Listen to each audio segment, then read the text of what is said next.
You're listening to the podcast for all of the news, notes, and breakdowns for your Ohio State Buckeyes. This is Sons of the Shoe with Nick Wilson and Spencer German.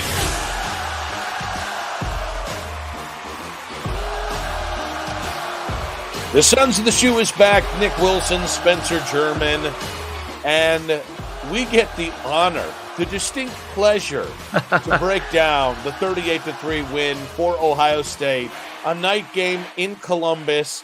I don't think past about the first quarter, fans were really all that into this game. They didn't have to be because it was a slaughter.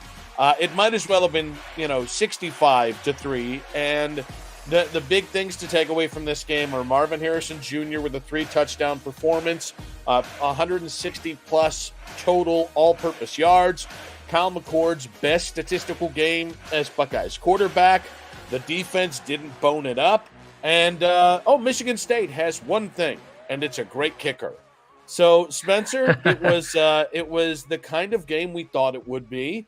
And, Ohio State got the 35-point win, but again, they really took their foot off the gas there in the second half. So this game was really over by halftime.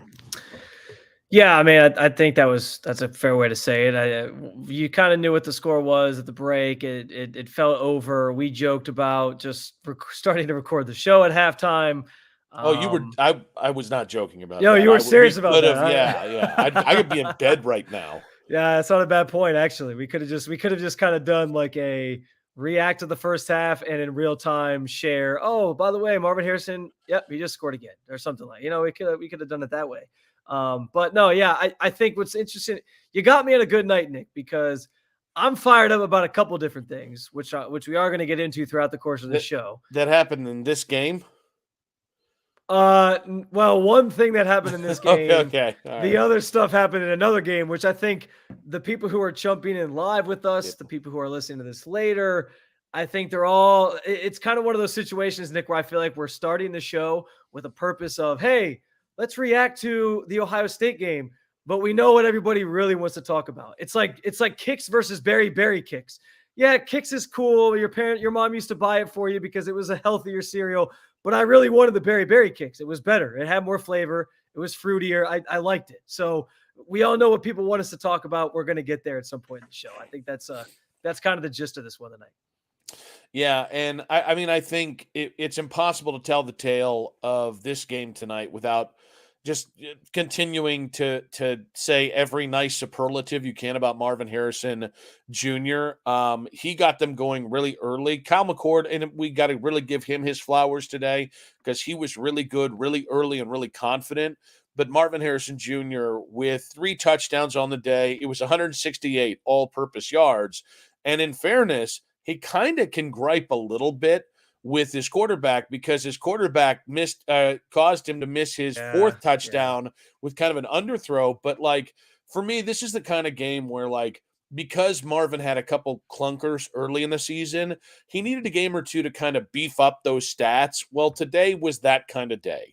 And I think the fact that he had pretty much most of this coming in the first half and that, he spent most of the second half on the sidelines, I think is something to pay attention to. And today, I'll be honest with you, there were 2 names that I saw, people in the college football stratosphere, whether it is, us in the media or college football fans tweeting about.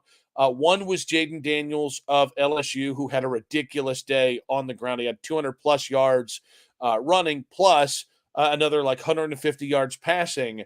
And then the other name was Marvin Harrison Jr. And it really just it sets up really neatly for that Ohio State-Michigan game. And it sets up for a Heisman push here as you move into Minnesota this next week. And I don't know you can say anything more about Marvin Harrison Jr. other than that was a holy crap kind of performance out of him. Yeah. I mean, I thought the fact that they used him. I mean, how many times have we on this show, Nick, talked about how the way Ohio State is going to win games is with their defense stopping the opponent and giving the offense more opportunities. And then with those opportunities, Ohio State getting the ball in the hands of their athletes in advantageous situations, whether it's Trayvon Henderson, whether it's Marvin Harrison Jr. And Ryan Day did that today in more than just the passing game. I mean, the first touchdown he scored of the day was on the ground. Like, they used him in a reverse situation and he was able to score that way. So I thought that was a brilliant move by them to sort of try some of these things out, test some of these things out for that maybe you'll have or want to deploy against better teams like Michigan or in a college football playoff situation. So I love that about this game. But yeah, you're right. Kyle McCord kind of cost him a fourth touchdown there. But as you bring up the Marvin Harrison Jr. for Heisman conversation, I kind of want to credit our show for getting the ball rolling on this, because we had this conversation weeks ago, and we went in and I even did as much as crunching the numbers on where he was stacked up with Devonta Smith from a couple of years ago when he won it. And I'm at a point right now, Nick, as I look at the numbers, he's over 1,000 yards receiving now. He's up to, I think, 12 total touchdowns now on receiving touchdowns. He does have the one obviously on the ground tonight, so 13 total. He is right in the realm of where Devonta Smith was a couple years ago. I'm just going to put it on the record now. I'm going to say it on this show. If Ohio State beats Michigan and Marvin Harrison has a good game in that one to help them beat Michigan, I think he is going to win the Heisman Trophy. I think it has to go to him because, yeah, like you bring up Jaden Daniels, and yeah, he's had a good year and all these different things. But are the voters really going to give it to somebody on a team that isn't going to the college football playoff or doesn't really have a shot at that? Like, they're going to give it to somebody who is a key contributor on a team that is going places. And Ohio State would obviously be on that track if they beat Michigan in 2 weeks. I think the reason why the Michigan game is more important for him, I think it's less about beating them, and it's more about him in that game showcasing his value to this team and with a big offensive performance. And I think, like, tonight's a kind of night where, like, if you didn't have Marvin, you're still probably going to win 38-3. Yeah. But you're going to have to earn those points a little tougher. Ibuka still isn't where where you want him to be. He's still battling the ankle injury, which Gus Johnson said about 75 times in the game today. Cade Stover's a really nice piece, but obviously he's not either Ibuka or Marvin Harrison Jr. You're still kind of getting intermittent production from the other guys. So I just think, like, Marvin Harrison Jr. is the single greatest whoopee for a quarterback and for a shaky quarterback like Kyle McCord that we've ever seen. And we do have a comment already from the listening masses here. Buckeye Brown saying, way to go, Buckeyes. That was honestly after a hard-fought victory against Rutgers. I'm not entirely sure what to expect out of Minnesota because they've had, like, the fluky Iowa win and then turned around with a bad loss and then another bad loss today to Illinois. So, like, part of me wants to say you might just get another kind of freebie walk into the end zone next week. But getting back to Marvin Harrison Jr., today was his 14th 100-yard plus receiving game in his career. That ties him with Buckeye legend David Boston for the most of all time. You would imagine he's going to have a chance in the regular season here with 2 more games to go. And then didn't he also pass he passed Chris Carter tonight, right? For touchdowns, I think. Yeah, I think so. Yeah. So to me, the way this is stacking up, if he can have another game, and now I'm sounding such a spoiled brat, but from the Heisman side of things, I think today put him in the top 3. I think he's been gearing that way. But I think if he can have another kind of similar output against Minnesota, where you're just seeing a guy that he's just making it easy for everybody else around him. TreVeyon Henderson only had to run the ball 13 times today, compared to 46 times total in his first 2 games back off the injury. So you're saving TreVeyon a little bit of tread there. Man, if he can go out there against Michigan and just have a couple touchdowns, 150 yards, even if you don't win, but it's a close game, I think everyone's going to walk away seeing what we saw tonight, where this dude is just on a different level than pretty much everybody on the field at any given point. Yeah, I think you're right. And we kind of viewed, Nick, like this stretch of games where you have Rutgers, where you have Michigan State, where you had Minnesota next week. We sort of looked at this as the stretch where he needed, because when we talked about the Marvin Harrison conversation earlier, we did sort of note that he's a little bit probably off the pace to make the award his. And we kind of said this stretch of games before the Michigan game was kind of his chance to pad those stats, to get himself more into that conversation. And then the Michigan game really is like the last audition. This is your chance. Like if you go out and you perform in this one and Ohio State wins the game, like it's yours, man. You can't give it to anybody else, because that to me would prove like he had the biggest impact on the team, that probably had some that wasn't necessarily the Ohio State we're used to in previous years, where they're just lighting everybody up. And like kind of what we saw tonight, that's usually the week to week thing with Ohio State. So for him to sort of take them to that next level and be the reason why they maybe beat a Michigan and go into the college football playoff and stay undefeated, like it would be the cherry on top of his resume for the award. I think you'd have no choice but to give it to him, in my opinion. So I think you're right. Like he was already trending that direction, but tonight and the last couple of weeks in general, I think have kind of cemented him as the top 3 candidate. And I think that it's going to come down to what happens in that Michigan game. And that's how, and to be fair, like that's how that's how this Heisman conversation usually happens, right? Like you need, with all the players that win the Heisman, you can usually find a moment and say that was their Heisman moment. Like you think maybe the classic example of that is like Johnny Manziel, which I know brings up PTSD for us living in Cleveland, but Johnny Manziel, the year he won it, his Heisman moment was that drive against Alabama to go down and win the game. Like you have these moments where you're like, okay, this guy's clearly it. And that moment for him is going to come in Michigan. And if he lives up to it, if it helps Ohio State win that game, then yeah, I think it's his award to lose. I really do. Well, and I got to say, I really like the idea of using that wrinkle of him in the run game. Mm-hmm. And they used it a lot with Xavier Johnson as well tonight, which again, I think was a lot about saving touches on Travion Henderson. I'm going to be honest, Nick, that was when they went down and they scored, Harrison scored the rushing touchdown. I was like, okay, cool. They scored the second touchdown, the pass to Harrison, and it was 14-0. And my first thought was, okay, how many more scores do they need before they can start taking guys like Henderson out, like Harrison out? Yeah. Because I did not want anybody to get hurt. That was literally my thought after that second touchdown. Yeah. But I mean, I think if you can find a way to specialize it or to highlight that once or twice, I think that could, that's the kind of wrinkle that if you can abuse that in the Michigan game and he just pops one off from the backfield. And he has a very similar to the way it did, his first touchdown tonight. I think that'd be huge. Now, another comment coming in here, and I actually think this is a legitimate conversation to have today, which is about Ohio State and just gunning it early and then kind of pulling their foot off here.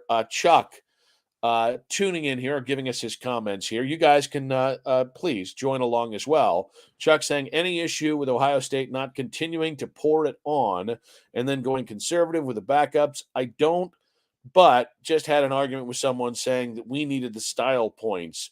All right, so I think this is a legitimate conversation. What I would say is I don't have an issue with it. I think it's a classy thing to do for an embattled coach in Harlan Barnett, who's obviously trying to get the full-time gig. They're not going to give it to him. So he's just trying to get that team to the finish line. And I actually think Michigan State should have that. The kids on the field should have earned your respect tonight because they were outgunned, outmanned. They had that first Marvin Harrison catch was on a freshman corner, left one-on-one on an island because they just don't have the dudes. So I'll be honest with you. I think if this was a different team or if Ryan Day maybe had more of an axe to grind, if this was Michigan instead of Michigan State, maybe it'd look different. But I think this was I actually think it was the classy thing to do. And because listen, if the committee paid any attention to this game, they're going to see that this game was over at halftime, and you're going to be able to know that the Buckeyes pretty much called off the dogs there early in the third quarter. Yeah, I generally understand, like, this is always the debate, Nick, because in the college football playoff era where it's all based off of this, arbitrary conversations with people on the committee and how they feel about things, you generally want the style points in that way. So I generally and that's why these people who get mad nowadays about oh well, why do they keep pouring it on or why they run up the score? I usually don't get mad about that like some people do, because I'm always like, well, in today's climate, like if you're a good team, like you kind of want to prove that you're the better team. And so you just kind of keep doing it. And my argument will always be like, well, stop them if you don't like it. Right. But in this instance, I agree with you. Like, I think the spread is always a good indicator, right? Like if you're covering the spread, that's usually a pretty good indicator of and the spread in this game was what, 31.5, I think, coming in, right? Am I right about that? 31.5. Yeah. Like if you're covering the spread as early in the game as Ohio State was, I don't think the committee is going to dock you because you didn't decide like, hey, you know what, let's try to double the spread on this team. Like I think you pretty much proved, yeah, we're good. We beat this team. Now maybe the one way it comes back to bite you is that you look across the scoreboard and see Georgia hung 45 on Ole Miss, who was ranked 10 in the country.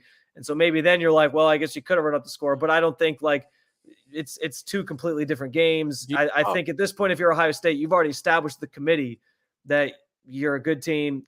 They've given you number one the last 2 weeks. Like, I don't think you were going to add to your argument or add to your case by trying to double up the spread on a team like Michigan State. I don't think it does any Ohio State any benefit. I do think there's one potential way we could look at this. And I don't know how much this matters because you and I are not in the selection committee room, but I could conceivably see this conversation happening. Like, oh yeah, 38-3, that's a really nice win. Michigan beat them 49-0. And when we start to add up all the little stuff, like, you know, Michigan literally beat Penn State in Happy Valley by one more point than Ohio State beat Penn State in Columbus. Like, yeah. I don't. Well, Listen, it might not have been. It might have been a different score had James Franklin not decided to go for it on 4th and 1 from his own 30 or whatever the hell it was. Like, we'll save that. But I do wonder, like, whether those things matter. But if Ryan Day, you know, looked at this and said, yeah, I could probably score another 35 points if I wanted to, or 38 points, but I don't want to get anyone injured, and there's no need in demoralizing a school that's already so demoralized they're putting Hitler on the scoreboard at random that's how you games. know you reach rock bottom. Yeah, that Hitler's usually a lot of people's, you know, rock bottom, if we're being fair about it. Yeah, not a lot of people came away from association with that guy with a positive tale and you know, good career outlook. But I think it might matter, but this is one of those times where I just don't mind you taking the classier route here. So we are going to continue talking about this. We do have to get a little bit more into Kyle McCord's performance in tonight's game.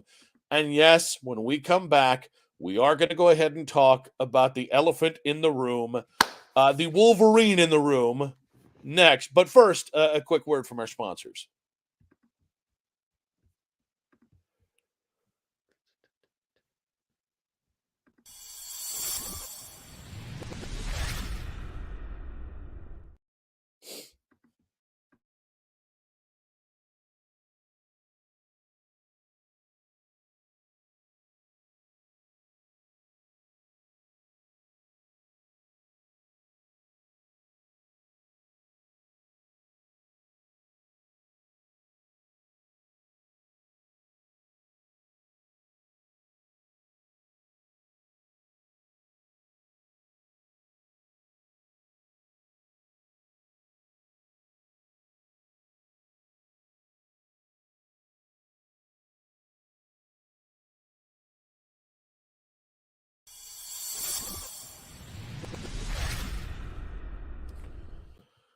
Ohio State, a 38-3 winner over Michigan State. And before we get into the Michigan-Penn State side of things real quick, not enough can be said about Kyle McCord. I think if we have been as nitpicky about his performances, which, by the way, I think is the right way to take it, like the bar is very high to be the Ohio State starting quarterback these days.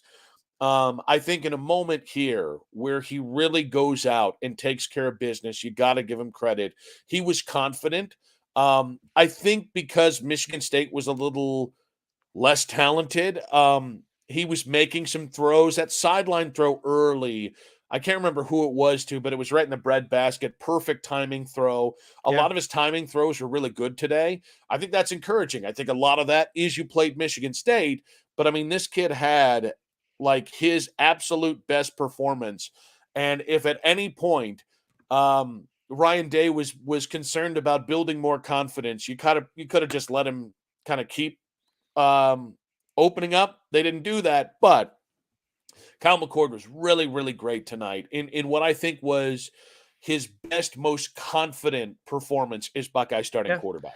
Yeah, and I understand, like, obviously there's going to be a lot of people who just look at it and say, oh, well, it was against Michigan State, so of course it was good. But I think, though, yes, that's true. Yes. But from the other perspective of it, like, McCord needed a game like this to kind of build that confidence. And that's what, again, this stretch of games was supposed to be. It was supposed to be, let's figure out what the identity of this offense is. It seems like the run game seems to be a big part of it. Trevion Henderson's healthy. When he's healthy, he can do a lot of, I mean, there was a couple times tonight where, like, a play that maybe gets blown up in the backfield or right at the line of scrimmage, he makes a guy miss and turns into like 5-6 yards. Like, that's the type of player that he is. And I think that's kind of been something that we've learned from this stretch between sort of the Penn State, or really the Wisconsin game and the Michigan game. And I also think obviously Marvin Harrison is another big part of that. But Kyle McCord was kind of the third link. Like, we needed to see him have a performance like this to make it seem like, okay, he can do this. Now, is he going to do that against a better defense? Maybe not. But if it helps build his confidence, if it helps get him more into rhythm with his receivers, if it helps him and Marvin Harrison have an even better connection as they kind of move things forward into these bigger games, I'm all for it. Again, we've made fun of him. We've called him Honda McCord. We've called him all these different things. I don't know if we haven't called him a lot of harsh things. It's just mostly playful and fun. But I agree with you. Like, if we're gonna say he's got to be better and we're gonna criticize, tonight was a night where I think you give him his flowers and say, yeah, he did what he needed to do and he disposed of a bad team the way that Ohio State should have. I do think his pass, which I thought he was sacked, where he's stepping up trying to run and the Michigan defensive line catches up to him and kind of blocks off his lane. He did like a little flick pass to Cade Stover, which ended up in a first down. I thought was one of his actually most dynamic plays. Yeah. Because I thought it was a bang play. And it wasn't a perfect little shovel pass to him. Yeah. But like, it was the right play in the right moment, and it was a good risk. And for him to make that decision, you know, a lot of McCord's decisions, they take time. And whether it's coming off that first read or, you know, kind of a devotion to getting the ball to Marvin Harrison Jr. at certain moments, you can tell sometimes it's just a little mechanical. That was not mechanical. That would and it's so funny because I'm now nitpicking the good parts of his performance in a good way. But like, I thought that was a moment where it's like that. How can I get that 10 times a game? Not necessarily for a touchdown. That wasn't for a touchdown, but like just a moment where he is playing within the offense, but there's a confidence and he can feel confident taking that kind of risk without, you know, all of a sudden feeling like he's clenching on the next couple plays. Yeah, I think that's fair. That was a really good throw. Maybe one of his better moments of the season. Let me ask you this, Nick, because, and I know we're going to sort of get into the Michigan-Penn State game here too, so maybe this is a nice way to segue into that. How much do you think his lack of athleticism is going to hurt Ohio State? Because there's one thing I noticed in the Michigan-Penn State game today with Drew Aller, he struggled in in basically the two biggest games of his career to this point at Penn State, both Ohio State and now Michigan, from a passing standpoint. Yes. 19. He's a Medina boy. I will not have any Medina slander No. here. This wasn't about slandering Drew Aller. What I'm trying to get at, though, is like the thing that I think he found some comfort in that sort of opened him up and allowed him to start playing a little bit better was that he could run the football. And he sort of started taking off. He scored a touchdown with his legs. And I don't know that that's a part of Kyle McCord's game. And I'm not even saying just for Michigan. I'm just saying, like, it was the same conversation we had with CJ Stroud last year, which was why don't they ever run plays with CJ Stroud? Why doesn't he ever run the football? And then lo and behold, you got to the Georgia semifinal game and he was running all over the damn place. And I just wonder, like, is that even something that's in Kyle McCord's arsenal? I don't think it is. But is that going to be something that maybe limits them against some of these better opponents? Because it seemed like that was something that Penn State picked up on And I don't know that I can envision Kyle McCord running for like a 20-yard touchdown like Drew Aller did today. Yeah, I mean, I think it is going to complicate things against Michigan. It's going to complicate things if you make the playoffs, which at this point, it feels like even if you lose to Michigan, as long as it's a close loss, I would expect that they're going to be there. Listen, I do think it's going to be a complication. I would say if you had a really good offensive line, we wouldn't even be worried about it. But you have an in-between offensive line, and the hope is maybe some of the run game success has got some confidence in that O-line. There's still a lot of moments where he's getting pressure he shouldn't get against middle of the road or below par team. But I mean, I think I just think I think in that game, in any of those games, those are going to be primetime matchups for Marvin Harrison Jr., Ibuka, and Travion Henderson. Yeah. And I think this year, who knows, man, maybe he all of a sudden the cerebral part of the game grows if he's back next year as a starter, and maybe that, kind of offsets some of that lack of mobility. But yeah, this isn't a hidden unicorn like CJ Stroud, where it's just like they're not letting him run. Or he's being conservative in not running. No, this is as statuesque as it gets in 2023 as a quarterback. A couple things I wanted to shout out real quick. One, the kid from the kicker from Michigan State, Jonathan Kim, deserves some love because that kid has a howitzer for a leg, which I didn't know you could do because those are usually arms. And then I did have to ask this question. Everybody listening in right now in the comments. Did everybody like the gray unis, the all gray unis tonight? I just want to, before I have any sort of takes, I just want to put that out there. I'm saving mine for a love it, like it, or leave it. So, well, no, that's not how this. You can still use it again. Oh, you bastard! Not great, Bob. You don't like them? I liked them. If it's going to be a monochromatic thing, I want it to be like a cool color, like. All scarlet, nice. Even the all blacks, nice. All whites, all grays, not so much. And you know what? Thank you, Chuck, in the comments, agreeing with me. So hold on. Not a fan. Unrelated to the Buckeyes, then, have you been anti-Browns white helmet uniform too? You don't like that? Wait. That is the exception to the rule for me. Now, if you said normal Browns helmet with the white jerseys, I'm out. If you said white helmet with the white jerseys, I think it looks different. But that's different than the gray helmet and the all gray today that we saw. I'll give away one of my answers for our final segment here, but I did like them. I did like them. Is it my favorite Ohio State like alternate uniform that they've ever come up with? No. No getting on the fence on these ones. You either like it or you hate it. But there's been worse. Like I remember there was that one year they did like the bottom part of the jersey was gray and the top part was like scarlet on the shoulders, and that was just terrible. I don't know what the hell that was. That was a stupid look. I'd like to point out that I think you're riding the fence on this one. No, there have been worse. You can always play the there have been worse cards. I liked the jerseys. I thought it was a good combo for a Saturday night game. I wish it would have been a better game, but yeah, I enjoyed it. I understand some people don't. I've always been a fan of like the all gray look, so I like it. I was just saying, countering off of your point that it was like, I'm not a fan. I was like, there's definitely been a lot worse. If you don't like it, then that look. If you're there's another comment into it, Buckeye Browns saying it was okay. Look, not the best. Not the worst. So I feel like that's closer to me than that was riding the fence, though. That's okay, but like, he's allowed to. You're not allowed to. Anytime you call something okay, it's riding the fence. But I said I liked it. I'm establishing now. I liked it. I was saying if you're somebody who didn't like it, let's be honest here. There's been a lot worse than that. Not a defense. We got to move on. We got other things. No, there are worse things as not a proper defense of a uniform. That being said, I guess we can get to the crying game here. So to catch us all up, late Friday, I think it was about 3:30.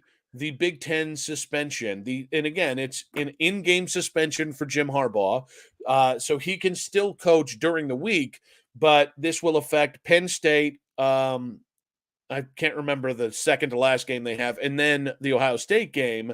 If it holds, Michigan filed an emergency injunction, and we kind of all expected Jim Harbaugh to be on the sidelines today.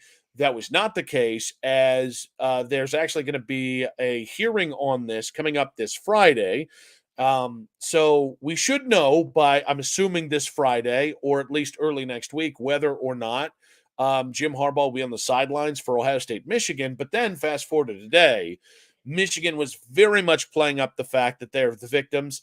And okay, there's can we just say Michigan versus everybody is ridiculous. Just a weak ass ripoff. What the hell are we doing? Ohio against the world. Like, what the hell are we doing, Nick? You know that I think the way the Big Ten has handled this has honestly been laughable, and it seems more like culling the bloodlust of fans and other schools than actually making the right decision. But I digress. So I actually have taken more of a, I think Michigan's got a damn point here stance than anything, and that I'd rather this all be handled in the off season when we can, when we don't have football to talk about.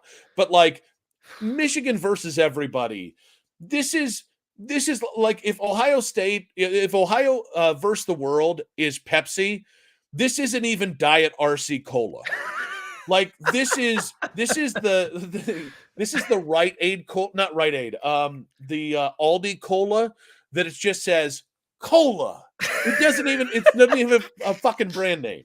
It's just like, hey, what's that Ohio thing? Yeah, let's do a dumber, bastardized version of that. Okay. To tell everybody how serious we are. I'm gonna be honest with you here, Nick. I have been very much. I'm just gonna start from the very beginning of this entire scandal. That's a long time ago, man. Yeah, I don't know. We got a long. This is gonna be a long episode. Would like to go to bed. No. I want to go back to the very beginning of this whole thing, up until even like this week, and I'm gonna be completely honest. Like, yeah, I've been reading everything and seeing all the details, and it's been fun to follow. Like, it has been entertaining as hell to just see how this is all unfolded and what's under this rock and what's under that rock and all these different things. Okay. But I was leaning more into the lane that you're in of like, at the end of the day, it's probably not that big of a deal. Like, everyone's doing it. Like, is it really worth some massive punishment here and all this different stuff, right? By the way, are we talking about the Michigan sign stealing scandal or pot 20 years ago? Yeah, we're talking. Everyone's doing it. Should it really be that big of a penalty, man? Yeah, I hit all the buzzwords on that one. Yes, it's only a nickel bag. I don't see what the deal is.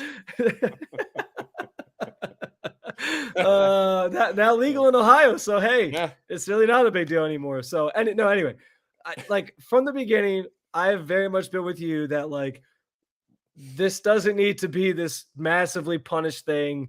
And I think on some level, I thought we were taking a little bit too far with the way that it was being covered and talked about and all this different, and the outrage, right? The public outrage from it. When I saw what I saw at the end of this Penn State game, where Sherrone Moore was standing there at his post-game interview, tears flowing from his eyes, as if Jim Harbaugh had been hit by a car prior to the game and was in like the ICU on his deathbed. And all of a sudden, we feel so terrible. And we went out there and played for Jim today. And no, everyone's counting us out, and it's us against the world and all these different things. Woe is me. That's my head coach. Woe is me. That's my guy. Let's wipe the crocodile tears out of our eyes. No. One of the most pathetic things I have ever seen in my life. And listen, even if Michigan wanted to turn this into, listen, we think it's wrong that they're suspending Jim Harbaugh. He said he didn't know, and we're using this as motivation. We're going to go kick the ass of Penn State. We're going to go kick Ohio State's ass in 2 weeks. If they wanted to look at it that way, and they wanted to use it as like this motivational thing, I wouldn't blame them for that, because anybody who feels like they're being disrespected or whatever is obviously going to take that lane or use that as motivation. But Nick, to act like they're the victims in this. Like, no matter how you feel about Jim Harbaugh getting suspended, the fact still remains. There is evidence, hard evidence against you that you guys flat out were stealing signs illegally. Like, you cheated. You flat out cheated, and you're on national television now crying because your head coach got punished for it? Like, you give me a fucking break. What is that? What is that? I don't hate the bet signs. That was funny. There's actually some funny stuff in this. Like JJ McCarthy did the sign stealing thing as well, which is really funny after big play. But the crying was like, okay, all right, listen, you can feel like you have been jobbed. You can feel like the NCAA, and I think there is some reason to believe that, like, some of this is that people just don't like Jim Harbaugh and that he seems to be a weird a-hole and that he seems to be just a really tough bastard to get along with. But, like, honestly, man, I saw, like, I am the biggest softie in the world.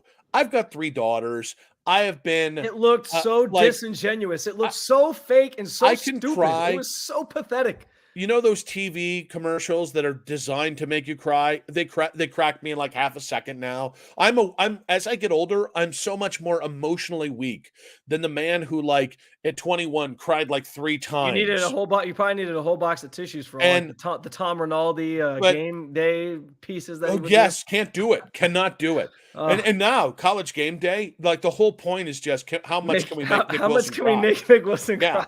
Like, they're literally like, they have some sort of monitor on my stuff, and they're like, oh, let's see, he only cried 3 times last week. We got to get him at least 5 times this next week.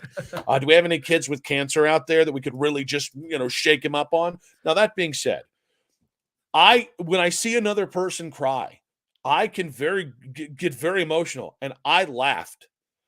And again, I'm very sympathetic to the way Michigan fans see this whole thing. And Sherrone Moore crying was one of the funniest things. Like, I was giggling nonstop. We were at I almost said Olive Garden. So it was my father-in-law's birthday party today, and we're at Red Lobster in that Stowe area.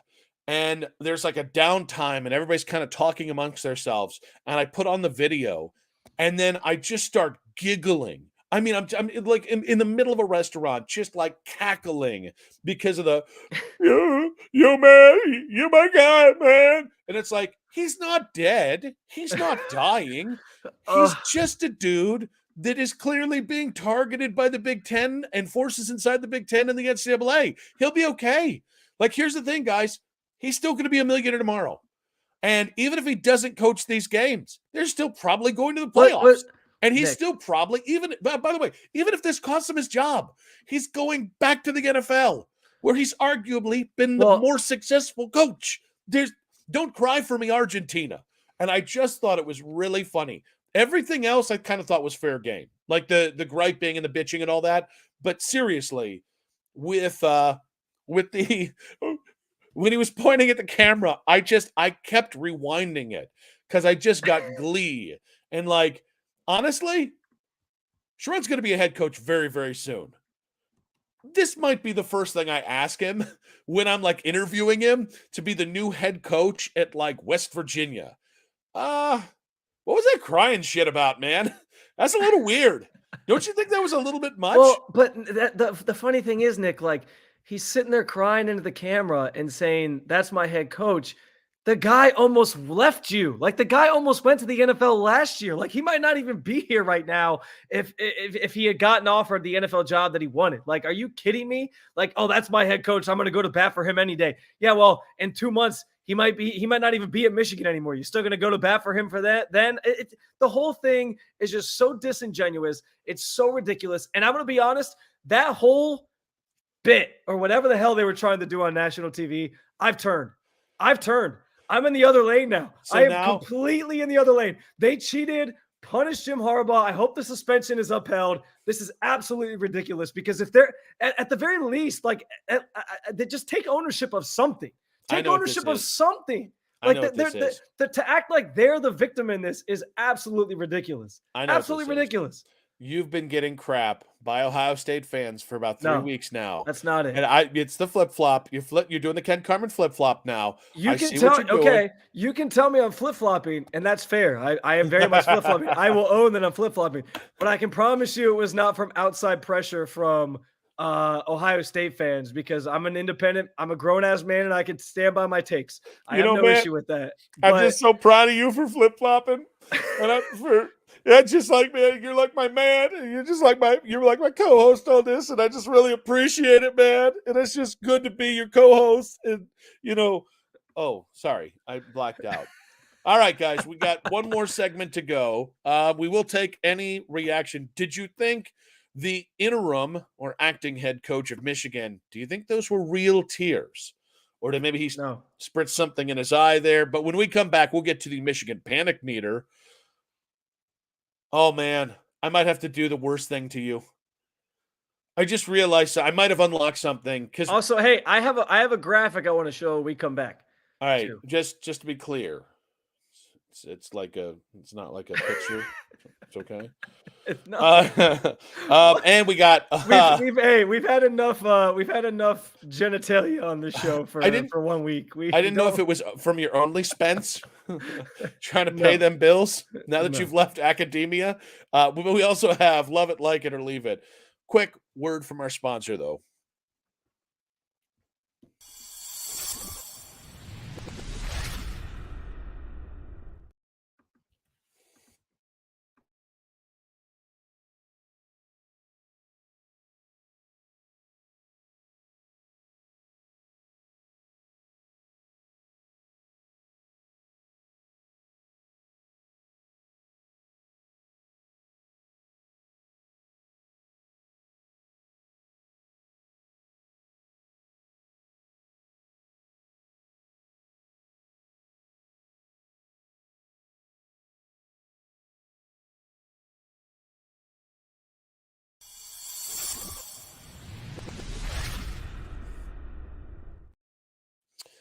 We is back. Before we get to the Michigan panic meter, and I might have to do Spencer dirty here because I may have actually changed what I told him before the show. I can change it. I can do it. I'm a real prick here.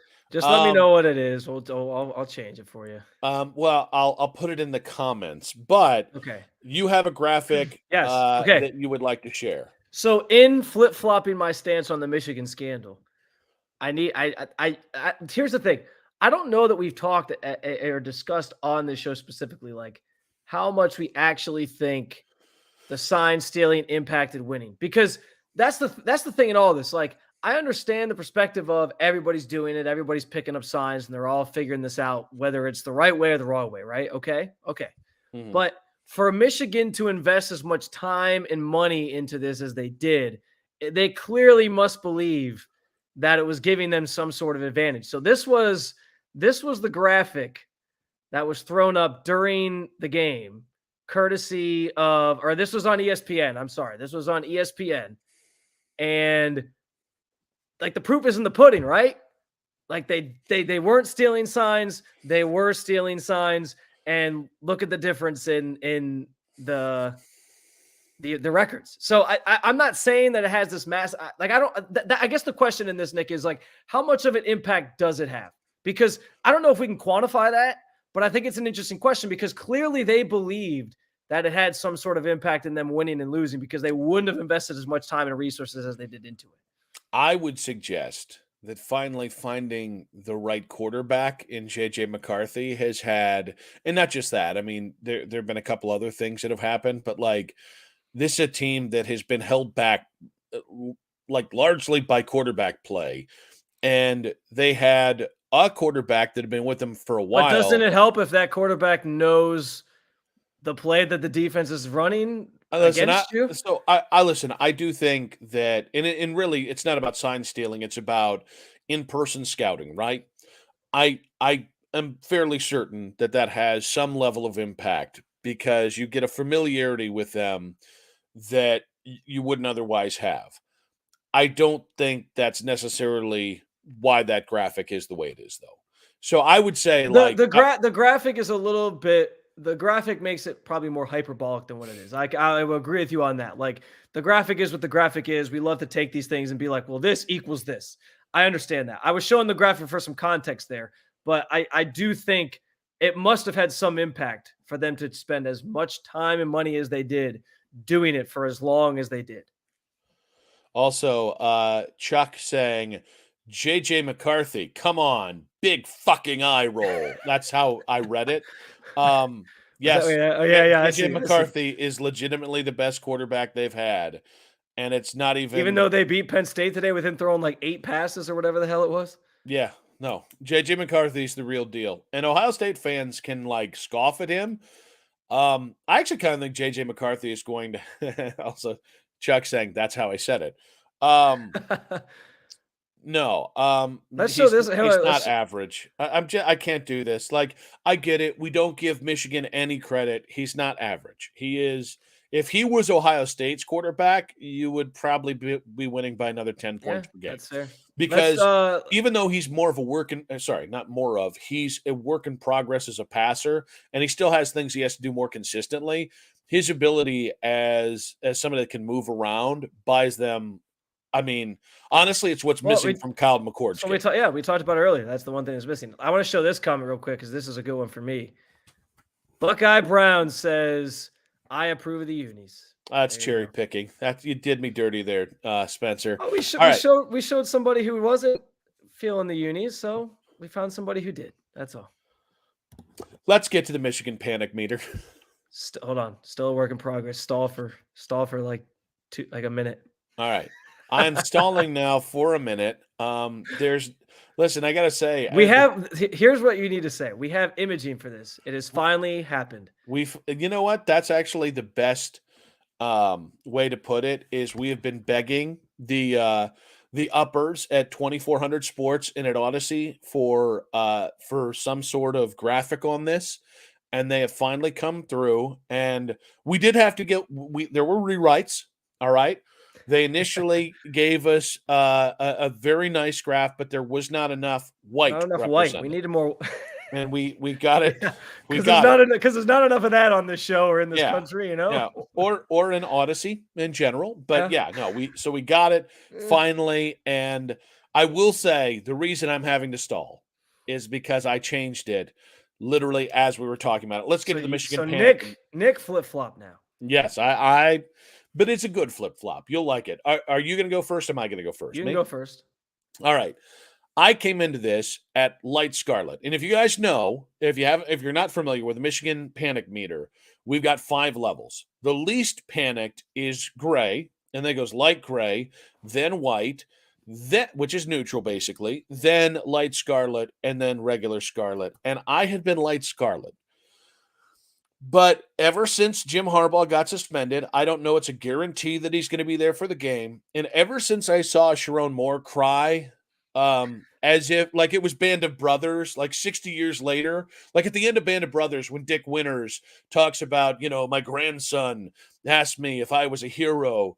And I thought about it and I said, no, but I served in the company of some heroes. That's the kind of energy Sherrone Moore put off for a head coach making $10 million a year.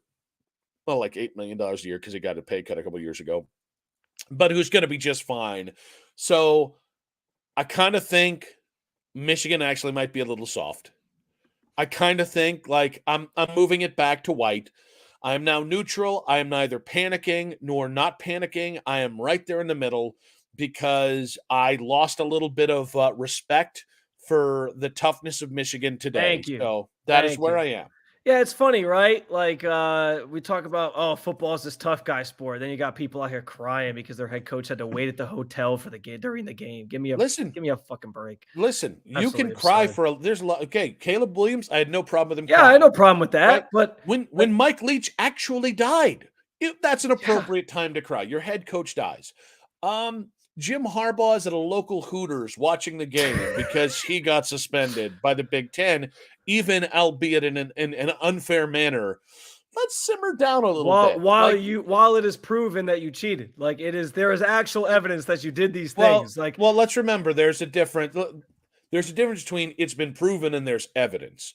Proven means it's actually been There's evidence that they cheated out there. That is what public say you, for Spence? public consumption. Well, along the same lines of what you said,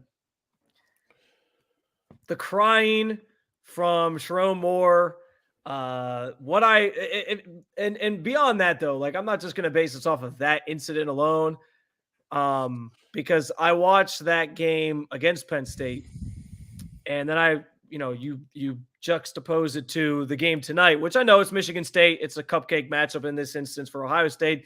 They covered the spread. It was a massive spread. You kind of figured this was going to happen. But with what I saw from Ohio State tonight and what I've seen the last couple of weeks, feels like they're building some momentum.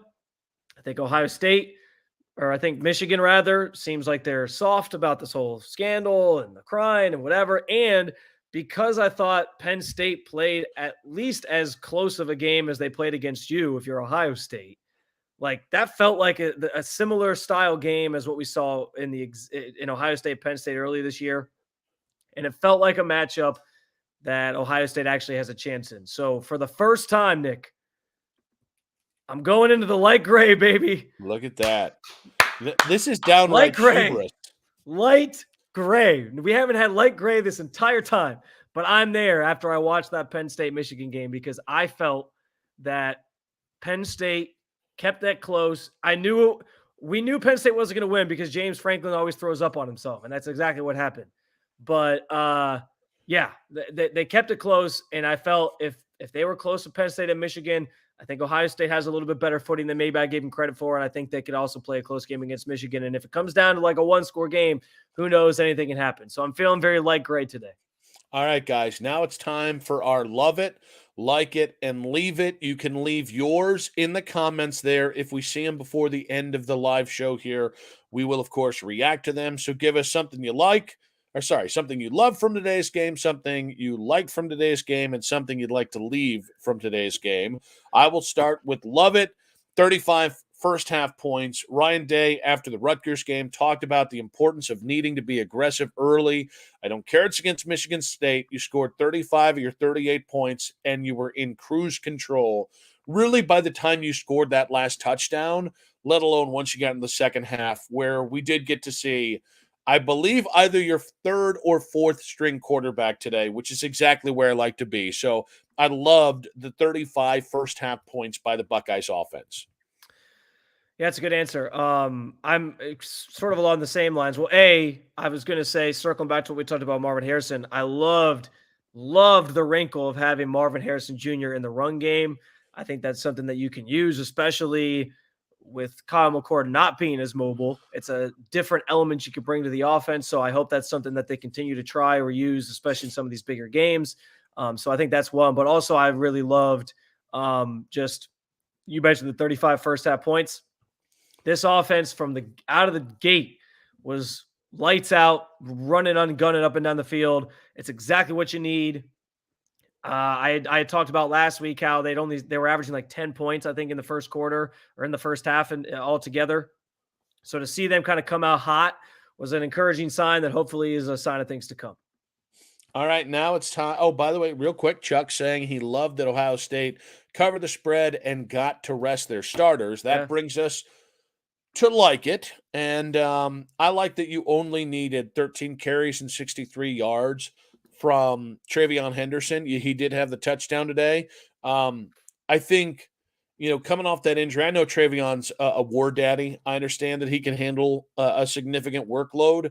But, man, they had 46 carries the last 2 weeks in games, especially against Rutgers, where, I think he had either 24 or 22 carries of the 46 carries in his 2 games since returning from an injury. That's a lot of work in a matchup against Rutgers. Maybe it shouldn't take that kind of workload. So the idea that you were able to rest, you kept him fresh. He got his action in, but then was able to come out. I thought that was really, really important. I thought they did a good job of getting Trainum in there. Xavier Johnson ran the ball. Marvin Harrison Jr. ran the ball.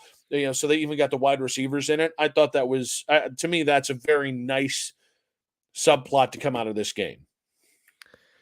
I like it. I actually spoiled earlier in the show, but I was going to say the gray unis. I was a fan. I enjoyed them. I thought they were nice for this setup, the night game. I enjoyed those. Sorry, Nick. Are you a uniform guy? Like, do you care about that stuff, or do you just kind of Not like, usually. whatever? Yeah, usually I don't care about uniforms or announcers. So they have to be either really good or really bad, in my opinion, for me to like be bugged by it. All right, so we've gotten my like it and my love it, and we got Spencer's like it and love it. Keep putting your like it and love it in the comments there. I will now go to my leave it. And all right, I'm totally okay that they didn't run it up. Anybody else want to see a little bit more from Lincoln Keenholz? Because that kid, if you don't know his story, he's a kid from South Dakota that like they basically said, we'll see if you ever see the light of day. And I know Devin Brown has been hurt, but like this kid has already kind of worked his way up behind a few more guys that are actually a little more. The kid Tristan, I think his name is Ebius, who I think was the third stringer. And I gotta say, Lincoln Keenholz did not seem in any way intimidated by the moment.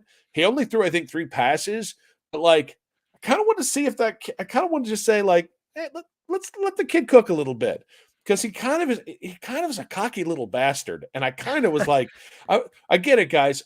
It's a Saturday night. Maybe I've had a couple cocktails, but I kind of was like digging the vibe of Lincoln Keenholz. I wanted to see a little bit more.